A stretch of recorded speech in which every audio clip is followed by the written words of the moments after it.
Right, so I thought I'd make this video about my what I've been working out. Um, so I'm working on a solid state system. I've got a shadow. Where's that shadow? Oh, that's my hand. I've been working out a solid state system with using my concentric magnets. Now, you remember the magnetic switches that I used to do? I don't know if you've watched me, but I had these laminations made. I'm a bit rusty actually, but I had these laminations made a few years back. So I'm going to be using these in conjunction with a transformer. So the laminations will basically be on the top side of the transformer, and I'm going to switch the magnetic fields from static magnets, for example. Right, I'll come up with an idea. So the magnets, this is a magnet I'm just sticking on the end just to give you a rough idea. Obviously some people probably can't find my videos, the old videos that I made some years back. I could probably go and link to it, but right, so just a minute, let me get this gauge the right way around. Now, if actually it might be a good idea to get a bit of blue tack. Let me just stick this on here a minute. I want something to stick it on.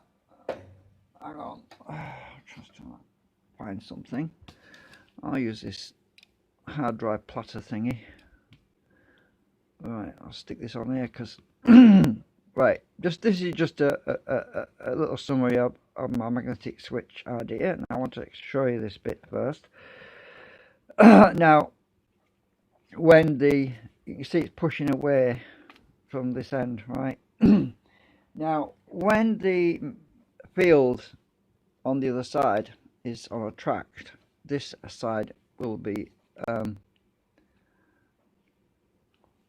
it will be attracted, okay, because it subtracts the magnetic field from that. So if I find, where's my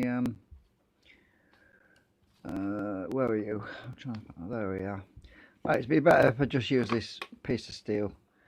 Right, so there's not much magnetic field on this end right now because it's been subtracted. That particular pole is being subtracted at that end. Now, if I reverse the field, I've got to take my ball bearing off.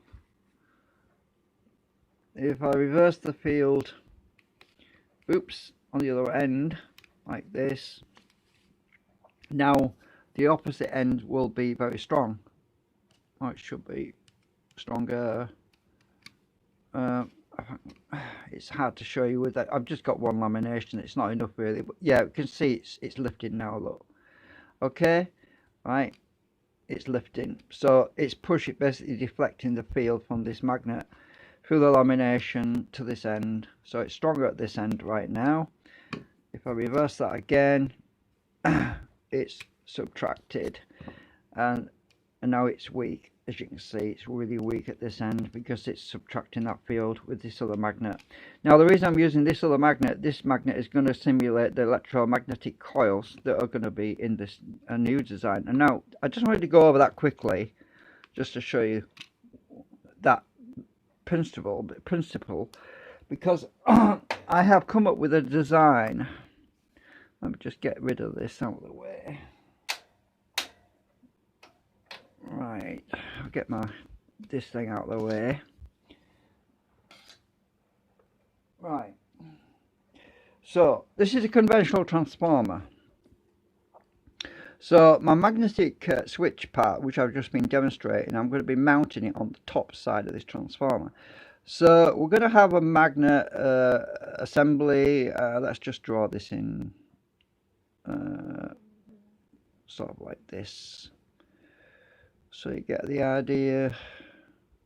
Right, so the magnetic field, let's just say it's, we're going to have multiple poles actually, because I'm going to have two of these on the top. So one's going to be north, one's going to be south. So let's say we have a south field on the top there. We'll just keep it as simple as possible. Now, the equal opposite reaction that you normally get from a transformer is that whenever you take power from something, it gives an opposite reaction to the field, and it cancels out, it creates a load factor. Now the magnetic field would be switched through the top end of the transformer, but via coils, which I'm just going to draw them in here actually. Let's just draw a coil around here.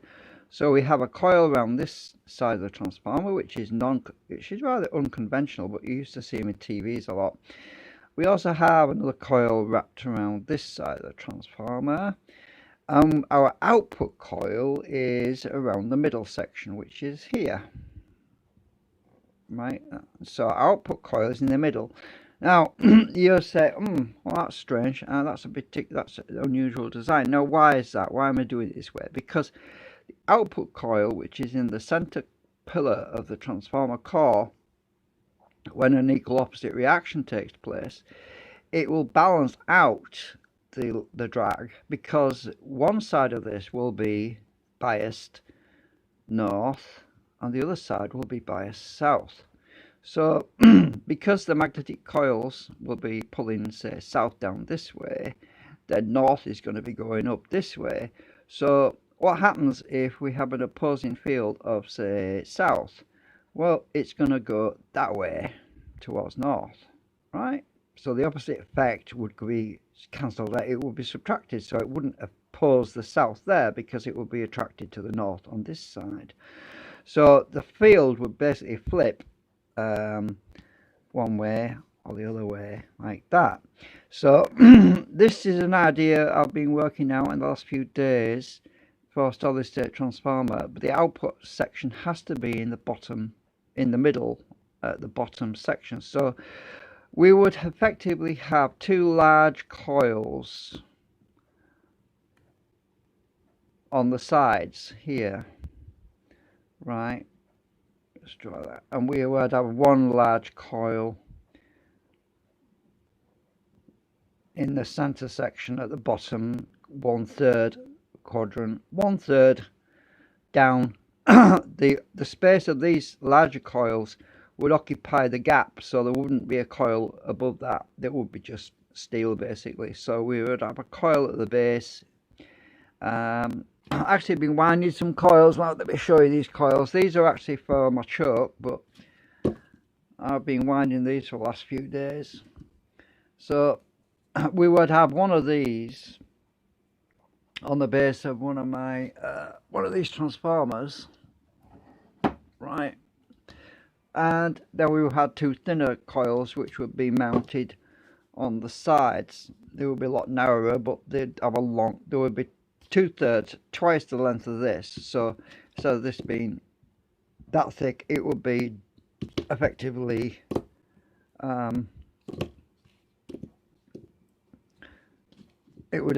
be this thickness, but it'll be a lot narrower. So it'll be actually about let's see, it would be probably half that, as in that direction. It would be a lot smaller, so it would be a taller coil though. But yeah, so I'm just wanting to go over this because this is my idea I've been working on for the past few days, because that way, by doing it that way, oops, dropping everything on the floor now. By doing it that way, the center pillar, there would be south on one side, north on this side, so it would, any drag effect that would oppose that would actually be negated by the fact that it's been drawn into the other side. So the poles would be flipped around, so we could switch the south field all the way around, and I'll also have a north field. So looking at a top view, I was thinking about, actually I could even have one of these lamination arrays at the base as well. So I haven't decided yet, I'm still working that bit out, but I could have a south on the top and a north on the base. I haven't worked out exactly yet how to do that, but I might have them side by side. So yeah, anyway, just a little food for thought video. I'm not going to go into it too much in detail right now because I've got to draw the whole thing up in SketchUp. All I've really got to do is the bobbins part, really. The laminations, I need to make some assembly to hold. these bits of steel and incorporate them into the actual steel structure of the main transformer section, or I might use shorter I've got some of my other shorter laminations. I could use these as well. That's going to be rusty as well, but yeah, this is what happens when I've had them cut a few years back now. Time flies. So anyway, there's various possibilities. So I thought I'd share that, some ideas. Okay, I don't think there's anything else to go over right now, but I thought I'd better do a video on it to explain the idea, concept, because the transformer is such that the center pillar would be fairly constant. I mean, what we're doing is flipping the poles between the outside perimeter, so that either this side's going to be north or this side's going to be south, or flipped around, so this is south and that's north. Well, yeah, so anyway, but the actuator coils will be on the sides. Yeah, anyway, I can't go on and on and on and on. I think I've explained it as best I can. Thanks for watching.